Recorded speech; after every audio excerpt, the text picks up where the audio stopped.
We always thought our mother was just a private person. Quiet. Reserved. Just a gentle soul who kept to herself. But the truth. Painful pause. The truth was a nightmare bleeding through the cracks of her silence. It wasn't until her cold, lifeless hands let go of this world that we found it, a hidden, forgotten journal. And inside, a 40-year-old secret that didn't just break our hearts. It completely unraveled everything we ever knew about the woman who gave us life. We finally found the names of the monsters she had been running from, her entire life. My mother, Eleanor, lived her life in whispers. For 40 long years, she walked the halls of the small, creaking house where my brother Leo and I grew up. She tended to her garden, lost herself in her books, and collected these fragile, mismatched teacups. To the world, she was just a sweet, lonely widow who gave a faint wave from the porch but never let anyone close enough to hear her heartbeat. To us, she was Mom. But there was always a haunting, unbearable sadness trapped behind her eyes, a sorrow we could never soothe. Her past wasn't just a locked door, it was a tomb, and she had swallowed the key. Whenever we begged her to tell us about her childhood, her parents, or where she came from, she would offer this tight, hollow smile that never reached her eyes. There really isn't much to tell, my loves, she'd whisper, her voice cracking just a little. My life only truly began the day I held you both. No childhood photos. No old friends. No memories. It was as if she had dropped from the sky, fully formed, carrying an invisible weight that was slowly crushing her spine. Leo and I used to make up silly stories to make her laugh, joking she was a princess in hiding. God, how blind we were. Her privacy wasn't a choice, it was a cage. Her silence wasn't peace, it was a lifelong prison sentence. And we had been playing in the shadow of its prison walls our entire lives, completely oblivious to her suffocating pain.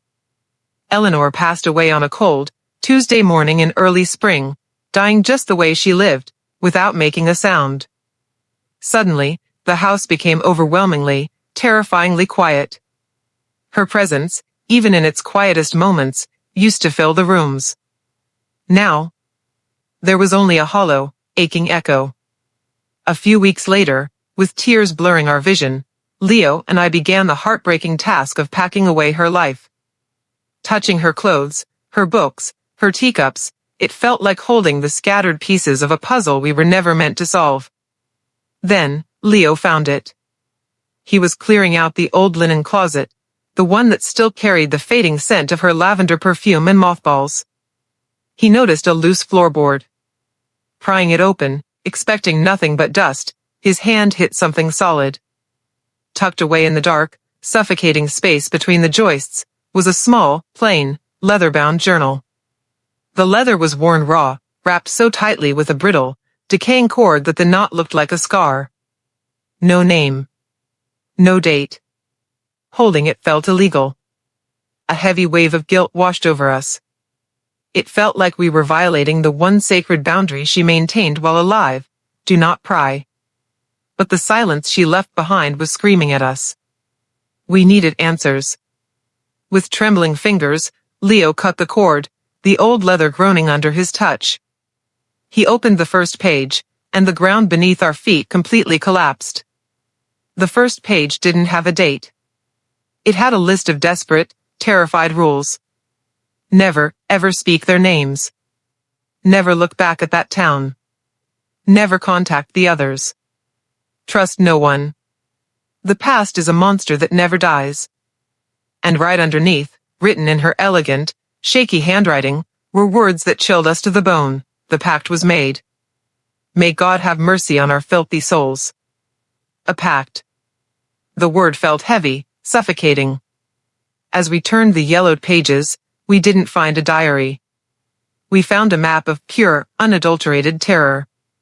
Most pages were completely blank, but every few years, there would be a frantic, tear-stained entry. Just a name, a date, and a scream captured in ink. An entry from 1984 read, "Saw a man in the market today. He had his eyes. He looked just like Silas." My heart stopped beating. My throat closed up. Please, God, let it not be him. He promised he'd stay away. He kept his promise. Who the hell was Silas? The page practically vibrated with her fear. Leo frantically searched online, his fingers flying across the keyboard, but we found nothing. A dead end. A ghost hunt. Then, we flipped to 1991. The ink was smeared, as if her tears had bled into the paper. Clara is dead. I saw her obituary in a northern paper. A car accident. But was it really an accident? Or did she try to speak? Did she break the pact? Does this mean I'm finally free? No. This curse dies with all of us, or it destroys every single one of us. Clara Miller, 28 years old, killed on a lonely road in a tiny logging town called Havenwood. 5 hours north. A place she had never once mentioned to us. Digging into Havenwood's dark history, we found an archived newspaper headline from 40 years ago that made the blood run cold in my veins. Local boy missing after mill fire, foul play suspected. The article described a massive fire that swallowed the local lumber mill. A young teenager named Daniel had vanished into thin air that very night. He was last seen at the mill with his closest friends. The article listed the kids brought in for questioning. My breath caught in my throat. Silas, Clara, Eleanor, and a fourth name that made me violently sick to my stomach. Abernathy. Mr. Abernathy. Our sweet, frail neighbor. The kind old man who lived right next door for our entire lives, who brought us candy on Halloween and always greeted our mother with a warm, cheerful smile, a smile she would receive with a face as cold as stone. It couldn't be him. It was impossible. My hand shook so violently I could barely hold the paper as I flipped to the very last page. It was a messy, panicked confession. We didn't mean to kill him, she sobbed through her writing. We were just stupid kids, playing around the old machinery. Daniel was trying to show off, laughing, and then his foot slipped. He fell. God, that sound, the sound of his bones breaking against the iron, I still hear it every time I close my eyes. She wrote that they completely lost their minds with fear. Daniel wasn't moving, bleeding out on the cold floor. But it was Abernathy, even as a teenager, cold and calculating, who took control. He told them the police would throw them away forever. He told them they had to hide the body, to make it look like he ran away. But during their panicked argument, a lantern was knocked over. The drywood caught instantly, and the mill became an inferno. We ran, the ink bleeding into the page. We ran away and left him. We left Daniel to burn alive in that fire. The four of us made a blood pact that night. We would scatter across the country. We would never speak his name. We would take the ash and the guilt to our graves. The journal dropped from my hands, thudding against the floorboards. Everything made sense now. Her decades of freezing silence. Her terrifying panic attacks. Her absolute refusal to ever smile at our neighbor. She wasn't hiding from her past, she was living right next door to it. Abernathy wasn't just a fellow survivor, he was her warden. Living next door wasn't a coincidence, it was a permanent, silent threat. Every time he waved over the fence, every time he said, "Good morning, Eleanor." It wasn't a greeting. It was a reminder, I am still here. I am watching you. Keep your mouth shut. Her quiet life wasn't a peaceful retirement. It was a 40-year prison sentence served in absolute terror, right under the watchful gaze of the monster who shared her darkest sin. Leo and I sat in total, paralyzing darkness, the air in our childhood home suddenly tasting like smoke and old ash. The mother we loved, that sweet, gentle, fragile woman, was gone. In her place stood Eleanor, a broken, terrified girl who made a horrific mistake as a child and spent every single second of her life paying for it in blood and tears. We looked at each other, completely lost. What do we do now? Do we go to the police with a dead woman's diary? Do we look out the window at the sweet old man next door and confront a monster?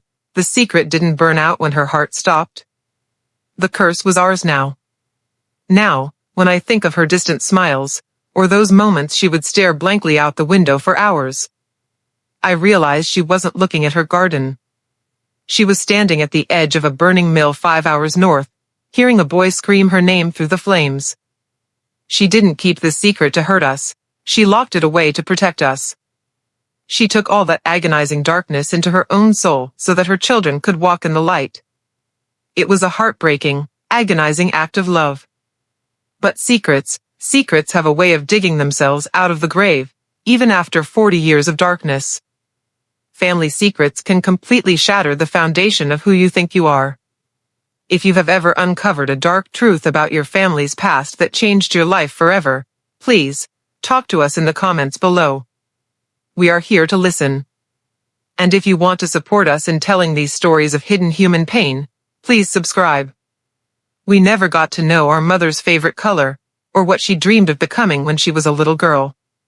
We traded those beautiful, simple memories for a truth that is massive, terrifying, and utterly heartbreaking.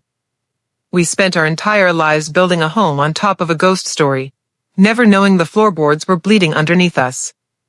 And now, we are left alone in the quiet, forced to decide, does exposing a 40-year-old sin finally bring justice to a forgotten boy, or does it just create more ghosts?